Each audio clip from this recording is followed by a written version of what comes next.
जिसमें एक मूवी आई है जिसका नाम है एम्पुरान। तो ये मूवी जो है बहुत बड़ी कंट्रोवर्सी में फंसती जा रही है कि ये मूवी जैसे ही निकल कर आती है सामने, तो इस मूवी को लेकर बवाल मच जाता है। इस मूवी के अंदर में ऐसा क्या बताया गया, बताया गया कि इस मूवी के अंदर में गुजरात के जो दंगे थे 2002 के, उन दंगों को यहां पर दिखाया गया है। तो मूवी को एंटी हिंदू का लेबल दे दिया गया है आज की डेट में कि ये एंटी हिंदू है, क्योंकि इन्होंने मुस्लिमों को दोषी नहीं ठहराया। ये यहाँ पर एग्जांपल आप लोगों के सामने था, केरला स्टोरी। लोगों ने केरला वाली मूवी को टैक्स फ्री करते हुए आप लोग कई बार नजर आए, कुछ ऐसा मतलब इसके बारे में बातें करते हुए नजर आए। ये तो मुझे याद नहीं है कि सर टैक्स फ्री किया भी गया था या कहीं पर नहीं, तो वो मुद्दा देखने को मिला। तो दोहरा मापदंड क्यों लेकर चल रहे हो आप लोग आज की डेट में। I hope you are doing well. I am Veer, welcome to Challor family. तो कैसे हो मेरे दोस्तों, मैं आशा करता हूँ शानदार तरीके से आप लोग अपनी लाइफ को एंजॉय कर रहे हो, अपनी सेहत, फैमिली और पढ़ाई का ध्यान काफी अच्छे से रख रहे हो।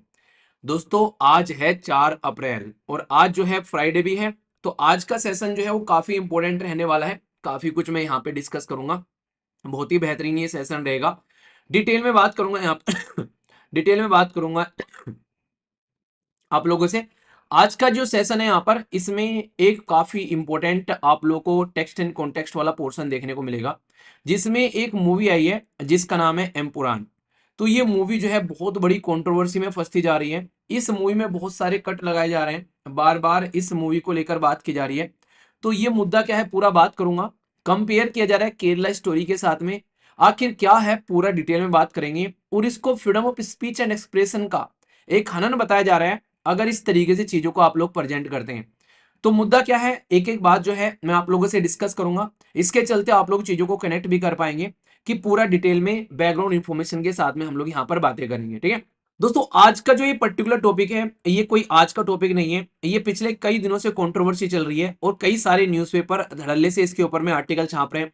ये ट्रेंडिंग में भी टॉपिक चल रहा है। एक मूवी आई है रिसेंटली अभी, एम पुराण। इस मूवी का जो पहला वाला जो वर्जन था, ये इसका सेकंड पार्ट है। पहले वाला वर्जन था लूसीफर करके, वो मूवी मैंने देख रखी पूरी, ये नहीं देखी मैंने अब तक।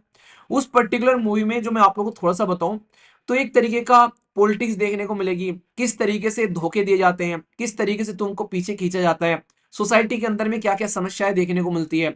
तो उन सबका एक ताना बाना उसके अंदर में देखने को मिला था। एक बार काफी इंटरेस्टिंग वे में उस मूवी को प्रेजेंट किया गया था, तो काफी अच्छी लगी थी मुझे पर्सनली वो मूवी। ठीक है, पर लेकिन ये जो पर्टिकुलर मूवी है, इस मूवी के बारे में अभी कंट्रोवर्सी निकल कर आ रही है कि ये मूवी जैसे ही निकल कर आती है सामने, तो इस मूवी को लेकर बवाल मच जाता है। और इस मूवी के अंदर में 24 कट लगाने के लिए बोल दिया जाता है। रिलीज जिस तरीके से होती है, नेशनल लेवल पर हेट कंपेन स्टार्ट हो जाते हैं इस मूवी के खिलाफ में। और ये बताया जा रहा है कि ये गलत तरीके से चीजों को प्रेजेंट कर रही है। ऐसी मूवी हमारी कल्चर को जो है हर्ट कर रही है। पॉलिटिकल सेंसरशिप इसके ऊपर में देखने को मिल रही है। रिलीजन का वेपन फेंक फेंक के मार दिया इस मूवी के ऊपर में। तो इस मूवी को बेसिकली नेगेटिव डायरेक्शन में धकेलने की कोशिश की जा रही है। ये बात यहाँ पर इस पर्टिकुलर टेक्स्ट एंड कॉन्टेक्स्ट के अंदर में डिटेल में बातें की गई है। इंटरेस्टिंग बात क्या है मैं आप लोगों को यहाँ पर बताता हूँ। क्या क्या आरोप लगाए गए हैं एक एक समझाता हूं, फिर आप लोग अपने हिसाब से जज कर लेना कि क्या सही है और क्या गलत है, और आप लोग अपना व्यू पॉइंट बताना। आप लोग का केरला स्टोरी को लेकर क्या व्यू पॉइंट है वो भी डिस्कस करूंगा, क्योंकि इस आर्टिकल में उसका भी जिक्र किया गया है। पहले इस पर्टिकुलर मूवी के बारे में आप लोगों से बात करते हैं। ये बताया गया कि आज की डेट में हमारी सोसाइटी के अंदर में एक पैटर्न बन गया है कि जो मेजोरिटी है वो ये चाहती है कि भाई उनके हिसाब से चीजें हों।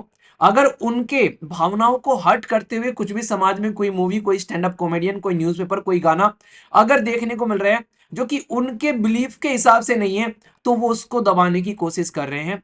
तो ये सबसे बड़ी दिक्कत देखने को मिलेगी। इस मूवी के अंदर में ऐसा क्या बताया गया, बताया गया कि इस मूवी के अंदर में गुजरात के जो दंगे थे 2002 के, उन दंगों को यहां पर दिखाया गया है। और उन दंगों के अंदर में जो एविडेंस दिए गए इस मूवी के अंदर में, तो बताया गया कि ये फॉल्स एविडेंस दिए गए हैं यहाँ पर। ठीक है, तो यहाँ पर ये बताया कि गोधरा ट्रेन जो कि बर्निंग ट्रेन थी, वहां पर उसके अंदर में कई सारे हिंदू की जान गई थी। फिर जब हिंदू यहाँ पर गुस्सा हुए तो फिर उन्होंने अटैक किया, तो बहुत सारे मुस्लिम की जान यहाँ पर गई थी।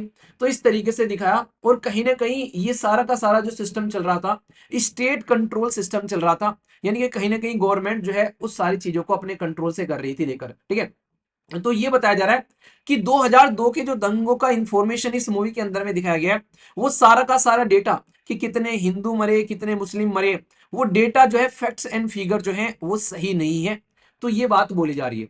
दूसरा ये बताया जा रहा है कि यहां पर इस पर्टिकुलर जो मूवी के अंदर में ये रिफ्यूज कर दिया बोलने से कि मुस्लिमों की गलती थी वहां पर सारी, यानी कि इस मूवी में रिफ्यूज कर दिया मुस्लिमों को गिल्टी ठहराने से, यानी कि उन्होंने ये नहीं दिखाया इस मूवी में कि सारे काम मुस्लिमों ने ही वहां पर गड़बड़ की थी, उसमें यहां पर ये दिखाया।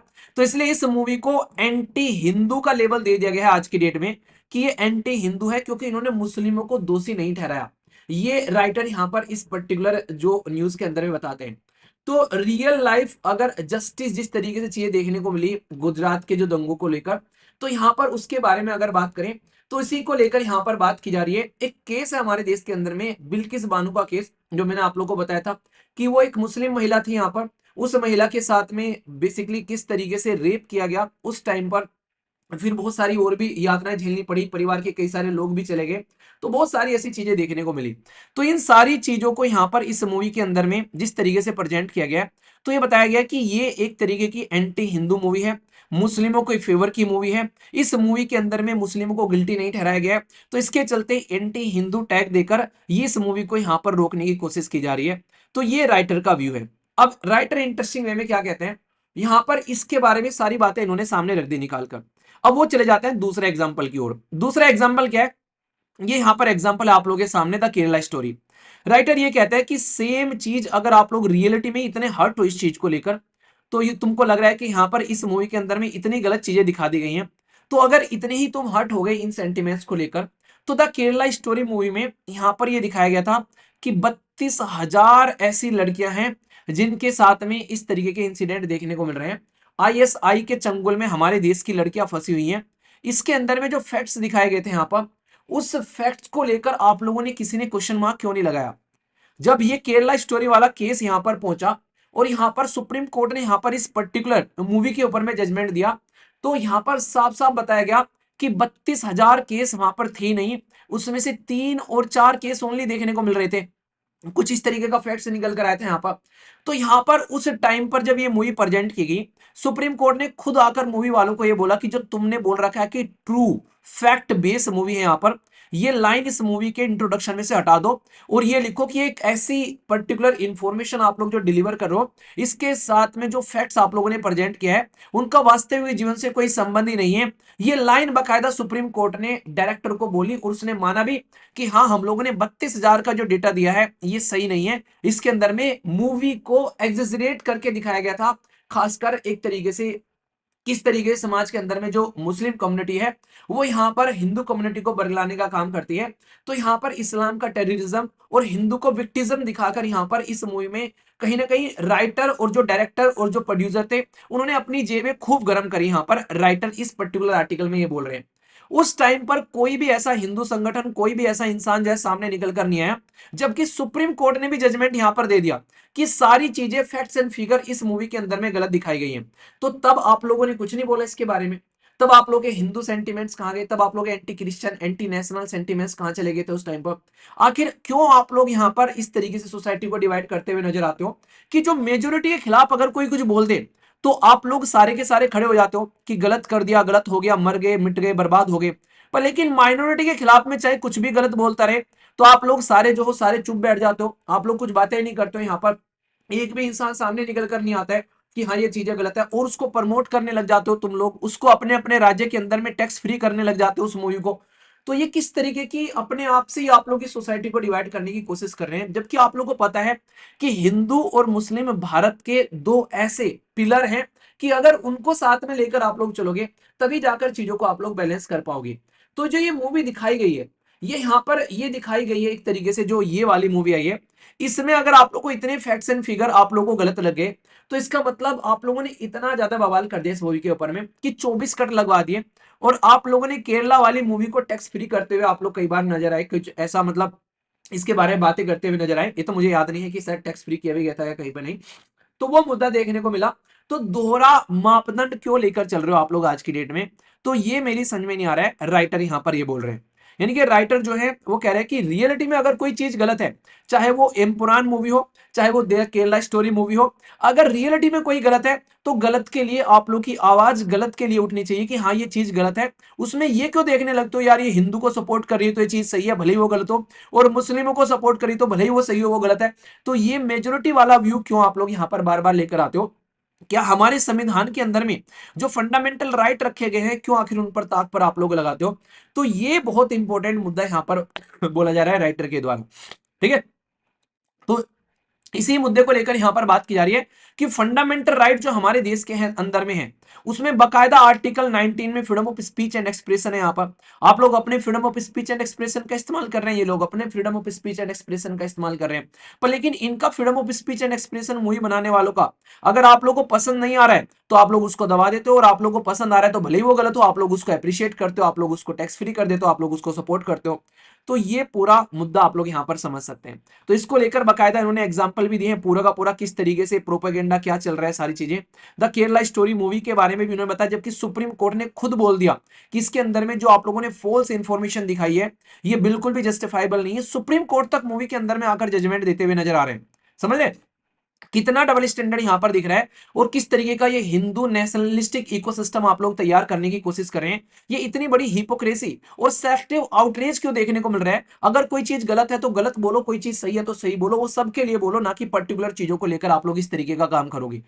ये मूवी पिछले कई दिनों से इसके ऊपर में कई सारे आर्टिकल लिख रहे थे, मैं यही सोच रहा था कि मैंने कहा एडिटोरियल आएगा तो कम से कम राइटर का व्यू आएगा, तो मैं आप लोगों को ये चीजें डिस्कस कर पाऊंगा, क्योंकि मैं कुछ बोलूंगा तो फिर कई लोग जो है उसको अलग तरीके से लेने लगेंगे कि वीर भाई क्या बोल रहे हैं।